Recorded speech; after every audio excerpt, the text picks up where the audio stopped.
We have several pieces of sanding equipment available in the lab. We have the dust collection table with the palm sanders, which you'll use for all your finish sanding on your products. We have a surfacing sander, which you can use to kind of take material down to size. And then we have a spindle sander, which you can use for sanding in a radius, a disc sander, which you don't really need to use too much, as well as a belt sander. The belt sander here in this case oscillates. It's just to improve the wear on the belt itself, so it goes up and down a little bit. The sanding equipment is going to have around 80 grit sandpaper on it. The surfacing sander may have 60 or lower. The sanding equipment is not for finished sanding. We will not put a 200 grit belt on a belt sander. In general, for your sanding, I would start off with around 100 grit. If you want to go beyond that, you can. I would not go past 220 grit. I would never sand any wooden products at 300 grit. This is the drum sander, a surfacing sander. You use something like this if you had like a finished door frame and you wanted to give it a rough sand before going over and getting it a finished sand with a palm sander. Or if you had parts that weren't quite lining up, you could sand it with this. It's a little gentler than a planer.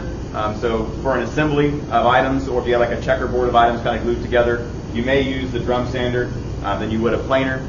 You do not use the drum sander as a planer, so you don't reduce the thickness material using this machine. You use a planer for that. In this case, you can see the dust collector is not hooked up, so you make sure you hook the dust collector up.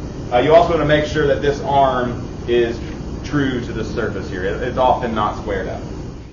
Here's the oscillating spindle sander. It's used to sand the inside radius of a part. We do have a few different sized drums, so if you have a larger radius versus smaller radius, but in most cases about 1.5 inch diameter works for most of what you need. So if you need to sand the inside radius, you can use this. Be aware also it does oscillate, so it goes up and down. Here is the disc sander. In my opinion, you don't really need to use the disc sander for that much. We do have that large horizontal belt sander, which can do most of what you need. Something like this would traditionally be used if I wanted to sand the edge of a longer item. I can run it across here. But again, everything else you would do with regular sanding on this, you can do with the belt sander. In general, I think sanding equipment isn't treated with the same respect that we have with bandsaws and table saws. Be aware when you're working with this, your hands are incredibly close. It's as dangerous as if your hands are right next to the table saw blade.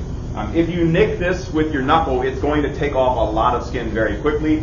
If you're working around it and your hand were to get kind of sucked down with the belt as it's spinning, or the disc as it's spinning, it's going to take off a lot of skin before it lets go. So these are kind of dangerous. Sanding equipment in general should be treated with the same respect as you would a table saw blade.